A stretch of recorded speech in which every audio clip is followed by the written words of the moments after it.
দশক সে পরিষেবা দিয়েছে, কখনো কারো কাছে কোনো অভিযোগ করেনি, নিরলসভাবে পরিষেবা দিয়ে গেছে।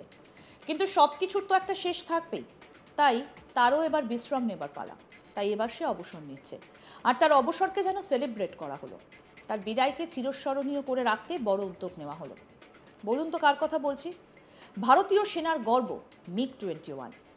6 দশক ধরে নিরলসভাবে পরিষেবা দিয়েছে MiG-21। ভারতীয় সেনার নায়ক বলা হয় MiG-21কে।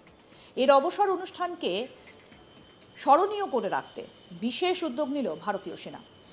৬২ বছর আগে জার্নি শুরু চণ্ডীগড় বায়ুসেনা ঘাঁটিতে। প্রথম অবতরণ করেছিল MiG-21। সেখান থেকেই তার বিদায় অনুষ্ঠান। বায়ুসেনার এক্স হ্যান্ডেলে একটা ভিডিও প্রকাশ করা হয়েছে, যেখানে বলা হয়েছে MiG-21 ছিল দেশের গর্ব, একদা বায়ুসেনার মেরুদণ্ড। বহু অভিযানে সে নেতৃত্ব দিয়েছে। এটা নিছক যুদ্ধ বিমান ছিল না, বরং সাহস, নিষ্ঠা আর নির্ভীক চেতনার প্রতীক ছিল। মিগ জামানায় ভারতের আকাশ ছিল শত্রুর কাছে দুর্ভেদ্য। মিগের ইঞ্জিন স্তব্ধ হলেও ইতিহাস তার গর্জন স্মরণে রাখবে। সকল ভারতীয়ের হৃদয়ে অমর হয়ে থাকবে মিগের বীরত্ব। আসুন সেই ভিডিওটা এবার আপনাদের দেখাই, দেখুন।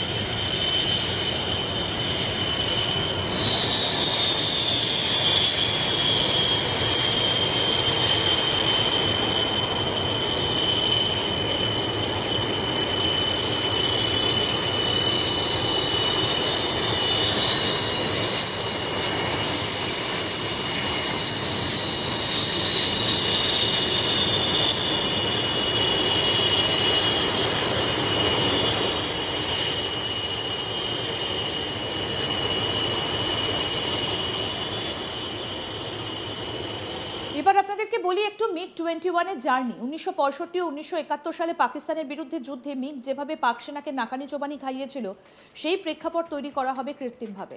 চণ্ডীগড় বায়ুসেনা ঘাঁটিতে তৈরি হবে যুদ্ধের মহড়া। অনুষ্ঠানে তুলে ধরা হবে কিভাবে এই যুদ্ধ বিমান শত্রু বিমানগুলোকে ধ্বংস করেছিল। 1971 সালে বাংলাদেশের স্বাধীনতা সংগ্রামেও বিশেষ ভূমিকা রাখে ওই যুদ্ধ বিমান।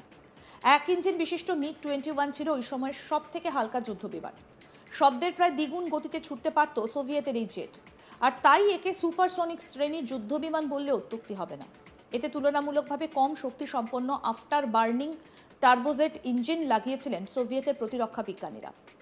ওজন কম হওয়ায় মাঝ আকাশে অনায়াসে ডিগবাজি খেতে পারত এই MiG-21।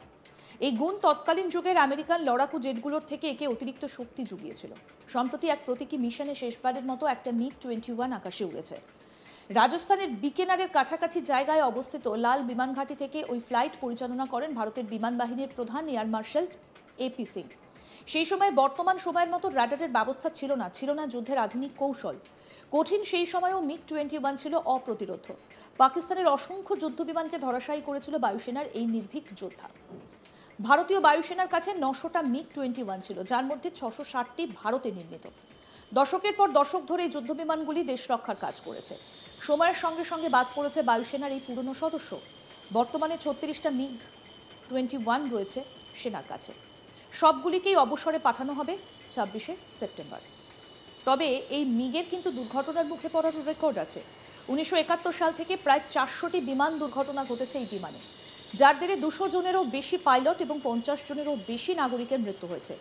আর মডার্ন যুদ্ধের আবহে মিগ অনেকটাই বৃদ্ধ। ঠিক যেরকম বৃদ্ধ প্রজন্ম নবীন প্রজন্মের হাতে দায়িত্ব ছেড়ে দেয়, ঠিক তেমনই মিগ জায়গা ছেড়েছে তেজস মার্ক 1কে। এটা দেশীয় প্রযুক্তিতে তৈরি মডার্ন ফাইটার জেট। ভারতের বিমান বাহিনীর মুখপাত্র উইং কমান্ডার জয়দীপ সিং বলছেন, MiG-21 1965 সালে এবং 1971 সালে যুদ্ধে গুরুত্বপূর্ণ ভূমিকা রাখে। 14 ডিসেম্বর ঢাকায় গভর্নরের বাড়িতে বিমান হামলার কথা বিশেষভাবে উল্লেখযোগ্য। পরের দিনই গভর্নর পদত্যাগ করেন এবং 16 ডিসেম্বর পাকিস্তানের 93,000 সেনা আত্মসমর্পণ করে। পরবর্তীতে 1999 সালে কারগিলে অপারেশন সাফেদ সাগরেও MiG-21 ব্যবহার হয়। সেই সময় ওই যুদ্ধ বিমান ভারতের আকাশসীমায় অনুপ্রবেশকারী পাকিস্তানি আটলান্টিক উড়োজাহাজকে ভূপতিত করে। কি বলছেন উইং কমান্ডার জয়দীপ সিং, শুনবো। It is an emotional moment for everyone, all the pilots who've flown, in fact for the Air Force, since MiG-21 has served for more than 6 decades. and we'll just take you through the journey of MiG-21s inducted in 1963. It took part in the 1965 operations, where it was operationally deployed. 1971, MiG-21s were fully deployed. We had used them extensively. It had kills to its name. It was used in bombing role. The most notable one was bombing of the Tejgaon and Kurmitola airfield, where the Pakistani, East Pakistan at that point of time, was grounded because most of the operations were done from that airfield.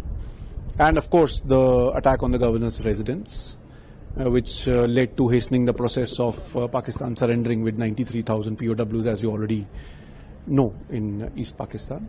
Subsequently, in 1999, during Ops Safed Sagar, Kargil, MiG-21s were deployed. They were also used along with the other aircraft, like the MiG-27s and the Mirages.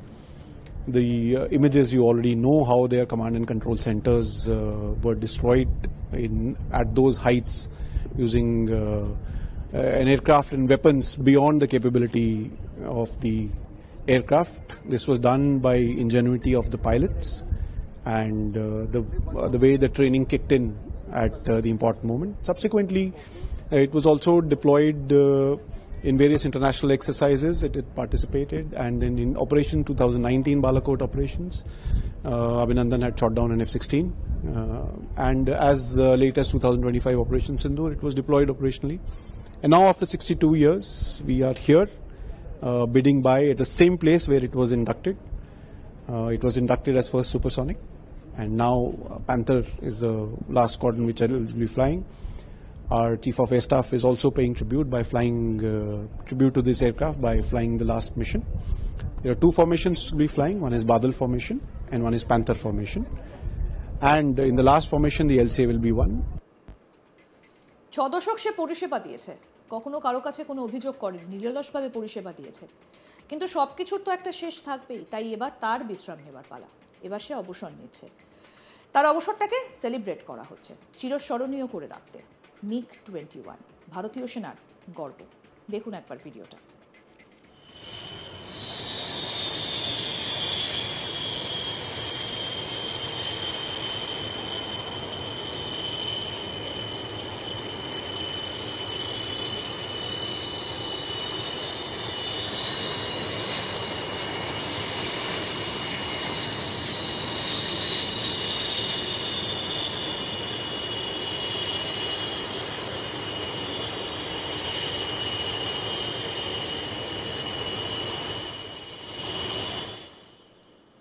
আরও update পেতে দেখতে থাকুন আজ তাক Bangla. Subscribe করুন, notification পেতে bell button option press করুন।